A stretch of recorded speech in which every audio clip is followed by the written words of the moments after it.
देखिए dear student, हम लोग पढ़ क्या रहे हैं। हम लोग आजकल रिलेशन और फंक्शन को पढ़ रहे हैं। इनमें एक एग्जांपल लूं कि L एक ऐसा सेट है। L क्या है? किसी समतल में समस्त रेखाओं का समुच्चय। जितनी प्रकार की रेखाएं हो सकती हैं समतल में, वो सब L के अंदर है। और हम एक संबंध परिभाषित कर रहे हैं। संबंध क्या है? R रिलेशन है। एक संबंध R इस रूप में है, L1 L2 L1 L2 पर लंब है। यह है संबंध। मतलब दो रेखाएं परस्पर लंबवत है। यदि मैंने दो रेखाएं ली L1 और L2, तो संबंध आपका क्या है? L1 L2 पर लंब है। L1 is perpendicular to L2।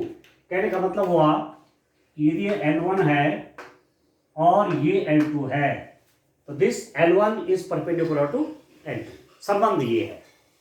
आपको ये संबंध R दिखाना है कि किस प्रकार का संबंध है। ठीक हो गया? हमको संबंध R दिखाना है कि R किस प्रकार का संबंध है। ठीक हो गया?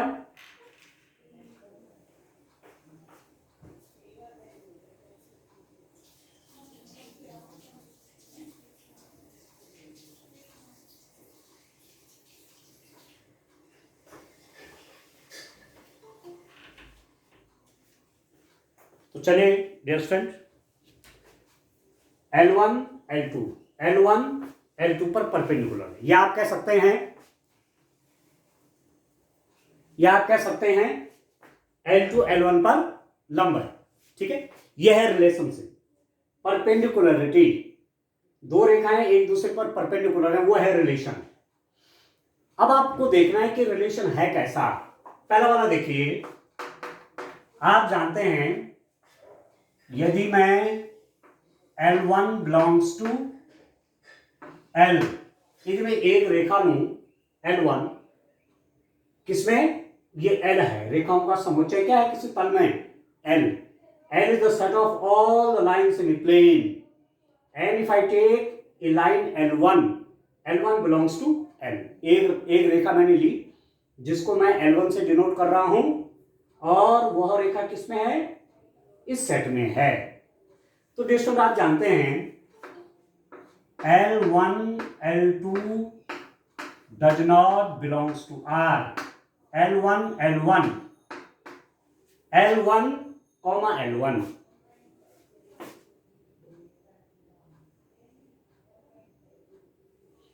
L1 L1 मतलब एक रेखा स्वयं पर कभी भी लंब नहीं होती। देखो ना, belongs, does not belongs to. यदि बिलोंग्स टू होता तो L1 पर लंब है, ऐसा कोई होता है? एक रेखा L1 है, ये लाइन आपके L1 है। ठीक है? लाइन L1 है। क्या ये लाइन L1 स्वयं पर परपेंडिकुलर है? नहीं। आप जानते हैं कि कोई भी रेखा, कोई भी लाइन स्वयं की पैरेलल होती है। कोई भी रेखा अपने क्या होती है? पैरेलल होती है, अपने समांतर होती है, लंबवत नहीं होती। तो इसलिए मैंने क्या लिख दिया? L1 L1 does not belongs to R।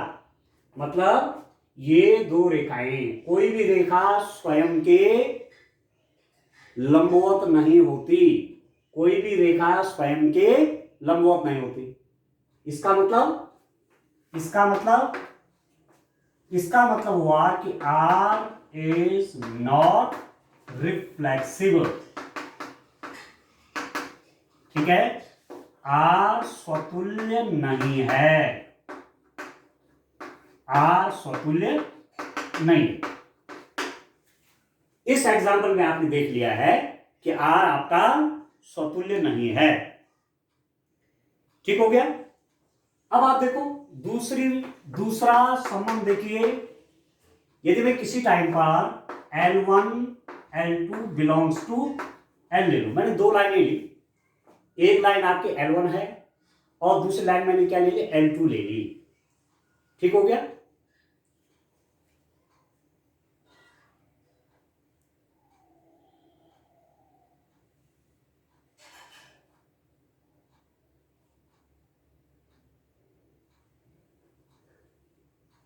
आपको दिख रहा है स्टूडेंट? आपको दिख रहा है? दिख रहा है ना आपको? ओके।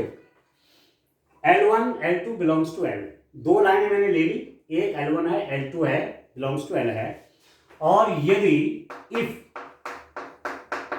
मैं कहूं कि L1 L2 belongs to R, L1 L2 एक ऐसा ऑर्डर पेयर है, आप कह सकते हैं कि L1 L2 पर लंब है। L1 is perpendicular to L2। This implies that L1 is perpendicular to L2। L1 L2 पर लंबवत है। एक ऑर्डर पेयर मैंने क्या लिया, L1 L2 पर लंब है। दो रेखाएं थी, एक L1 है, दूसरे L2 है, तो रेखा L1 L2 पर क्या है, लंब है। इसका मतलब क्या हुआ है उसमें, इससे आपका क्या रिजल्ट निकला, दो रेखाएं परस्पर लंबवत हैं, इससे क्या रिजल्ट निकला, मीन्स मैं लिख रहा हूं L1 L2 belongs to R। L1 L2 belongs to R। This implies that L2 L1 belongs to R। यदि L1 रेखा L2 पर क्या है, लंब है, if line L1 is perpendicular to L2, this implies that this L2 is also perpendicular to L1। सीधी सीधी बात है। एक रेखा for example, एक लाइन आपकी L1 है और दूसरी लाइन आपकी क्या है, L2 है। ये दो लाइन परपेंडिकुलर है, इनके बीच में 90 डिग्री का एंगल है, तो L1 L2 पर क्या है, परपेंडिकुलर है, और L2 L1 पर परपेंडिकुलर है। L1 L2 के बीच में 90 डिग्री का एंगल है और L2 L1 के बीच में 90 डिग्री का एंगल है। इसका मतलब L2 L1 belongs to R। L1 L2 belongs to R, और क्या रिजल्ट निकल कर आया, L2 L1 belongs to R। इसका मतलब क्या हुआ, इसका मतलब what is strength, this implies that R सममित है, R is symmetric, R is symmetric. तो ये जो रिलेशन है L1 L2 पर लंब है, ये relation R is reflexive, R स्वतुल्य नहीं है। एक रिजल्ट आपके पास ही आया, R स्वतुल्य नहीं है, R इज नॉट रिफ्लेक्सिव। पर दूसरा रिजल्ट आया कि R इज सिमेट्रिक, R सममित है। अब तीसरी बात देखते हैं, तीसरा देखिए स्टूडेंट, दो संबंध आपने यहां टेस्ट कर लिए। अब तीसरा संबंध देखिए, यदि मैं 3 लाइन ले लूं, क्योंकि जब भी आप ट्रांजिटिव रिलेशन की बात करेंगे तो आपको 3 लाइनें लेनी पड़ेंगी। Let L1 L2 L3 belongs to L। मेरे पास L कोई सेट है, किसी प्लेन में जितनी प्रकार की लाइन हो सकती हैं वो सब L के अंदर है, ठीक है। तो मैंने 3 लाइन ले ली, L1 L2 L3 belongs to L। And if, और यदि मैं क्या कंसिडर करूं, L1 L2 belongs to R। L1 L2 belongs to R का मतलब क्या हुआ, L1 और L1, this implies that L1 is perpendicular to L2। L1 L2 belongs to R, ये मैं ले रहा हूं, अर्थात L1 is perpendicular to L2। और फिर क्या ले रहा हूं, L2 L3 belongs to R, मतलब this implies that L2 is perpendicular to L3। L2 भी L3 पर परपेंडिकुलर है। इससे क्या रिजल्ट निकला, बड़ा इंटरेस्टिंग रिजल्ट निकल रहा है। आप देखिए, मैंने क्या लिया है, एक लाइन आपकी L1 है, दूसरी उस पर परपेंडिकुलर है, ये L2, L1 लाइन L2 पर परपेंडिकुलर है, एक रिजल्ट। दूसरा मैं क्या कह रहा हूं, L2 लाइन L3 पर परपेंडिकुलर है। बड़ा इंटरेस्टिंग देखिए, L1 लाइन L2 पर परपेंडिकुलर है, ठीक हो गया, और L2 इधर ही इसको दिखाते हैं, अलग से दिखाने में तो कंफ्यूज हो जाएंगे आप। L1 L2 पर परपेंडिकुलर है, ठीक हो गया, और ये L2 लाइन जो है ये किस पर परपेंडिकुलर है, L3 पर। देखिए कितना इंटरेस्टिंग है, L1 L2 पर परपेंडिकुलर है, L2 L3 पर परपेंडिकुलर है, तो इससे क्या रिजल्ट निकला, this implies that L1 L3, इसका रिजल्ट निकला कि L1 is not perpendicular to L3। इसका मतलब ये हुआ कि L1 L3 के परपेंडिकुलर नहीं है। देखो ये L1 है, अरे क्या L3, ये कैसे लाइन आएगी, ये पैरेलल आ गई, तो इसका मतलब क्या हुआ कि L1 L3 does not belongs to R। देख रहे हैं कितना इंटरेस्टिंग हो गया, ठीक है दोस्तों। L1 L2 belongs to R, L1 L2 पर परपेंडिकुलर था, लंबवत था, L1 L2 पर लंबवत था, L2 L3 L2 L3 पर परपेंडिकुलर था, L2 L3 belongs to R का मतलब क्या हुआ, L2 is perpendicular to L3, L2 L3 पे लंब था, पर रिजल्ट ये निकला कि L1 L3 पर लंबवत नहीं है, L1 is not perpendicular to L3। इसका मतलब क्या हुआ, R is not transitive, R is not transitive, R संक्रामक नहीं है, ठीक है। मतलब आपने कहा L1 L2 पर परपेंडिकुलर है, L2 L3 पर परपेंडिकुलर है, ठीक है। तीन लाइनें आप फॉर एग्जांपल ले रहे हैं, माना मैं तीन लाइनें ले लूं, देखिए एक L1 है, एक L2 है, देखो लंबवत हो गई परपेंडिकुलर, ये परपेंडिकुलर है, L1 L2 पर परपेंडिकुलर है, और L2 पर परपेंडिकुलर कौन है, L3 है। देखो ये L2 है ना, ये वाली L2 है, ये L3 है, तो L2 L3 पर परपेंडिकुलर है, तो देखो तो L1 और L3 क्या हुआ, ये पैरेलल हो गए, ये तो लंबवत, ये लंबवत नहीं है, ये पैरेलल है, ये समांतर रेखाएं हो गई। इसका मतलब एज रिजल्ट क्या निकला, एज रिजल्ट निकला L1 L3 does not belongs to R, L1 L3 R में नहीं है। तो जब ऐसी स्थिति होती है तो R इज नॉट ट्रांजिटिव, लिख दिया मैंने, R इज नॉट ट्रांजिटिव। तो ये रिलेशन जो है आपके पास R क्या निकला, R न तो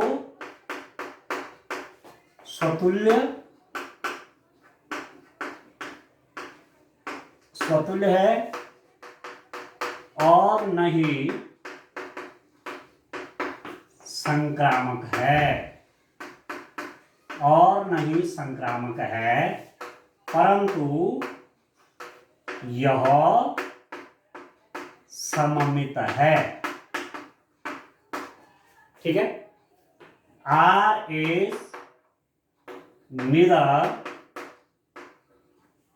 reflexive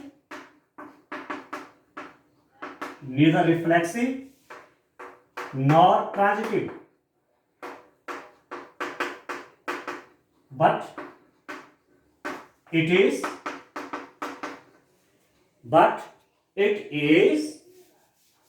symmetric,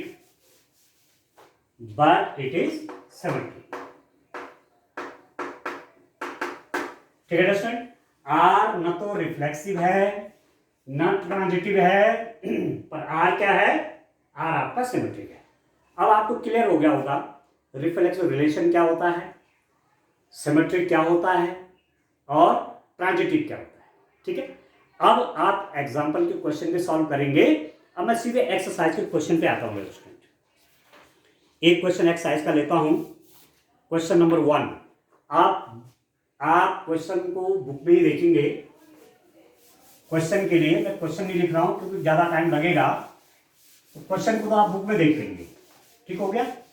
exercise 1.1 class 12 maths का जो फर्स्ट पार्ट है, रिलेशन और फंक्शन, पहला चैप्टर है, उसकी एक्सरसाइज 1.1 का क्वेश्चन नंबर 1 देखिए। क्वेश्चन नंबर 1 का फर्स्ट पार्ट देखिए। ठीक हो गया। क्वेश्चन नंबर 1 का फर्स्ट पार्ट ये देखिए। आपके पास सेट क्या है? सेट आपके पास ए है 1 2 3 डैश डैश डैश 13 14, ये कोई सेट है। ठीक हो गया। और इसमें रिलेशन आर कैसा डिफाइंड है? R is a relation X Y such that 3x minus y is equal to 0। यह है रिलेशन। ठीक है। आपके पास सेट दिया हुआ है ए सेट है कोई, और रिलेशन ये है आर। जहां ये एक्स वाई दोनों कहां हैं? वो इस ए में हैं। ठीक हो गया। और ये रिलेशन है। अभी जो रिलेशन लिखा गया है किस फॉर्म में लिखा गया है? आपने सेट को रिप्रेजेंट करने की 2 फॉर्म पढ़ी थी। एक तो पढ़ा था आपने रोस्टर फॉर्म, या आपने कहा था टेबुलर फॉर्म।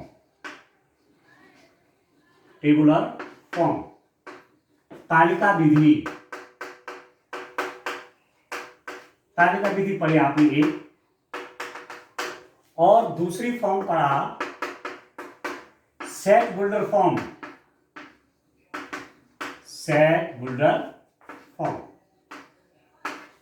ठीक है। समुच्चय निर्माण रूप,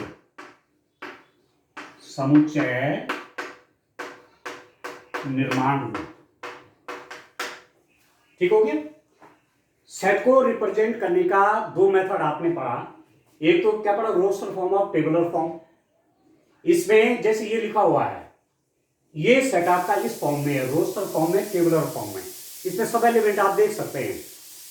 और एक दूसरी फॉर्म जो है सेट बिल्डर फॉर्म, समुच्चय निर्माण रूप। इसमें जो सेट बनाने के लिए नियम दिया रहता है। ठीक है, जैसे ये नियम दिया हुआ है। ठीक है। तो आर भी अपने आप में क्या है? ऑर्डर पेयर का एक सेट है। ऑर्डर पेयर का सेट है। इसके एलिमेंट सिंगल होते हैं, पर इस आर के एलिमेंट ऑर्डर पेयर में होते हैं, जैसे ए बी या जैसे 1 2 इस रूप में होते हैं। ठीक हो गया। तो ये जो दिया हुआ है ये रूप क्या है? ये आपका ये वाला सेट बिल्डर फॉर्म, समुच्चय निर्माण रूप में किसी सेट को लिखा गया है, किसी रिलेशन को लिखा गया है। ठीक हो गया। और ये भी मैंने आपको क्लियर कर दिया कि सेट और रिलेशन में क्या अंतर होता है। सेट के एलिमेंट इंडिविजुअल देखिए, सिंगल देखिए 1 2 3 4, या ए बी सी डी ऐसे होते हैं। और जो रिलेशन के एलिमेंट हैं वो ऑर्डर पेयर में होते हैं, जैसे ए बी ब्रैकेट के अंदर, या 1 2 ऐसे है। ये भी एक प्रकार का सेट है। जैसे ये सेट है वैसे ये भी है। एलिमेंट डिफरेंट टाइप के। ठीक हो गया। तो चलिए अब देखते हैं कि आर के एलिमेंट क्या क्या बनते हैं, और इस आर किस प्रकार का संबंध है। ये जो आर है किस प्रकार का रिलेशन है। अब देखिए डियर स्टूडेंट, आपके पास किसी टाइम पर मैं कहूं लेट x बिलोंग्स टू ए, मैंने कोई नंबर ले लिया, x ए में है, तो x की वैल्यूज क्या क्या हो सकती है? 1 2 3 4 5 अप टू 13 14। ये तो है। x या तो 1 होगा या 2 होगा या 3 होगा या क्या होगा, 13 होगा या 14 होगा। ठीक है ना? क्लियर है? y की वैल्यूज क्या हो जाएंगी? y इज इक्वल टू, जैसे आप x इज इक्वल टू, आपके पास संबंध ये है, रिलेशन क्या है? देखो ये कि 3x minus Y is equal to 0, this implies that y is equal to 3x, क्योंकि ये जो r है इसके एलिमेंट कैसे हैं, x y की फॉर्म के हैं। देखो x y, तो x तो ठीक है, ये है x के एलिमेंट, y कहां से निकलेगा, y यहां से निकलेगा, 3x minus Y is equal to 0 है, 3x minus Y is equal to 0 है, तो y इज इक्वल टू कितना हो गया, 3x हो गया। अब y की वैल्यू निकालिए, देखिए यहां x भी a में है और y भी a में है, x भी a में है और y भी a में है। x के एलिमेंट 1 to 14 हो सकते हैं, y के एलिमेंट भी यहीं से आएंगे। अब बड़ा इंटरेस्टिंग, जब x इज इक्वल टू 1 होगा, x की जगह पे 1 कर दूंगा तो y की वैल्यू कितनी हो जाएगी, 3। y इज इक्वल टू क्या, 3x है ना, तो जब x इज इक्वल टू 1 है तो y क्या होगा, 3 1 जा 3। जब x इज इक्वल टू 2 है तो y कितना हो गया, 3 2 जा 6। जब x इज इक्वल टू 3 है तो y कितना हो जाएगा, 9। जब x इज इक्वल टू 4 है तो y कितना हो जाएगा, 12। और जब x इज इक्वल टू 5 है तो y 15 हो जाएगा, और 15 यहां नहीं है, इसलिए x की वैल्यूज हम 1 2 3 और 4 ही लेंगे, क्योंकि x जैसी 5 हो जाएगा y की वैल्यू 15 हो जाएगी, और 15 यहां कहीं नहीं है, तो हमारे पास जो x y दोनों हैं वो यहां होने चाहिए। ठीक हो गया, y की वैल्यू पता हो गई आपको। अब r क्या बनेगा, देखिए जो रिलेशन बनेगा बड़ा ध्यान से समझिए, 1 का किससे, 3 से, 1 3, ठीक है दोस्तों, 2 6, ठीक हो गया, 3 9, ठीक हो गया, 3 9 और 4 12, ये है, ये आपका रिलेशन बन गया। ठीक है, और रिलेशन किस रूप में लिखा हुआ है, ये आपका रोस्टर फॉर्म में हो गया, रोस्टर फॉर्म में हो गया, या टेबुलर फॉर्म में हो गया, या तालिका विधि में हो गया, आपको एलिमेंट दिखने लग गए सब। तो 1 का 3 से है, 2 का 6 से है, 3 का 9 से है, 4 का 12 से है, 5 और 15 इसलिए नहीं लिया कि 5 तो यहाँ है पर 15 यहाँ नहीं है, तो ये बन गया R। अब पहला देखिए, इसमें कहीं 1 1 नहीं है, देख रहे हैं, 1 का 1 पे नहीं है, 2 का 2 पे नहीं है, 3 का 3 पे नहीं है, 4 का 4 पे नहीं है। ठीक है, आप लिखेंगे 1 1 does not belongs to R, 1 1 R में नहीं है। ठीक है, स्वयं का रिलेशन स्वयं के साथ, यहां पर ये बात नहीं है, this implies that R is not reflexive. ठीक है, R स्वतुल्य नहीं है, R स्वतुल्य नहीं है, रिफ्लेक्सिव रिलेशन नहीं है। क्यों, 1 1 नहीं है यहाँ, 2 2 नहीं है यहाँ, 3 3 नहीं है यहाँ, अपने का अपने से तो कोई संबंध ही नहीं है यहाँ, तो इसका मतलब R is not reflexive, R स्वतुल्य नहीं है। दूसरा देखिए, 1 3 बिलोंग्स टू R, एक एलिमेंट ले, 1 3 R में है, बट लेकिन 3 1 does not belongs to R। 1 3 तो R में है, पर यदि मैं इनका ऑर्डर चेंज कर दूं, इसको मैं 3 1 बना दूं, तो मेरे पास 3 1 नहीं है, 3 1 R में नहीं है, 2 6 R में है पर 6 2 R में नहीं है, 3 9 R में है पर 9 3 R में नहीं है, 4 12 R में है पर 12 4 R में नहीं है। इसका मतलब क्या हुआ, this implies that R is not symmetric, R is not symmetric, R सममित नहीं है।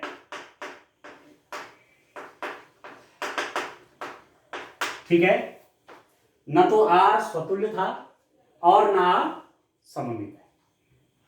ठीक है दोस्तों, अब आप देखिए, बड़ा इंटरेस्टिंग है, थर्ड पार्ट आप देखिए, 1 3 बिलोंग्स टू R, 1 3 R में है, 3 9 बिलोंग्स टू आर, 3 9 भी आर में है, 1 3 बिलोंग्स टू आर, 1 3 तो आर में है, 3 9 बिलोंग्स टू आर, 3 9 भी आर में है। बट परंतु देखो ए का संबंध 3 से है, 3 का संबंध 9 से है, परंतु ए का संबंध कहीं भी 9 से नहीं है, 1 9 कहीं नहीं है यहां। बट लेकिन 1 9 does not belongs to R, 1 9 R में नहीं है, ठीक है। 1 3 आर में है, 3 9 आर में, 1 का 3 पे, 3 का 9 पे, ठीक है। 1 का रिलेशन 3 पे है और 3 का रिलेशन किस पे है, 9 पे है। 1 का रिलेशन 3 पे है, 3 का 9 पे है, परंतु 1 का रिलेशन 9 पर नहीं है। तो ये क्या हो जाएगा, आर आपका संक्रामक नहीं है। आप लिख देंगे आर इज नॉट, ठीक है, understand, R is not transitive.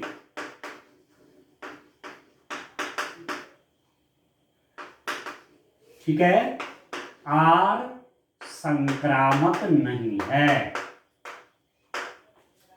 ठीक हो गया। संक्रामक किसमें कब होना था, ट्रांजिटिव कब होना था, जब 1 का 3 पे होता, 3 का 9 पे होता और 1 का 9 पे बन जाता। पर यहां पर आप देख रहे हैं कि ऐसा नहीं है, 1 का रिलेशन 9 पर नहीं है, इसका मतलब आर संक्रामक नहीं है। तो आर क्या क्या है,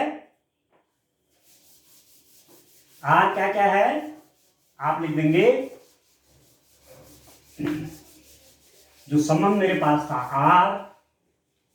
आर न तो स्वतुल्य, न तो स्वतुल्य, न सममित और न ही संक्रामक है, न ही संक्रामक। ठीक है, न तो स्वतुल्य है, न सममित है और न ही संक्रामक। R is neither reflexive nor symmetric nor transitive। ठीक हो गया, न तो ये रिफ्लेक्सिव है, न ही ये सिमेट्रिक है और न ही ये ट्रांजिटिव। ठीक है स्टूडेंट, आप समझ रहे हैं। तो इस रूप में, इस हिसाब से आपने ये क्वेश्चन करने हैं। ठीक है, ठीक है। तो अभी मैं भूमिका बना रहा हूं, ठीक है, स्टार्ट अभी कर रहे हैं, तो आप थोड़ा फंडामेंटल क्लियर कर लीजिए। ठीक है, तो अभी इन क्वेश्चंस को आप करें, इसका सेकंड पार्ट में करने का प्रयास करें। तो आज के लिए इतना काफी है। Thank you.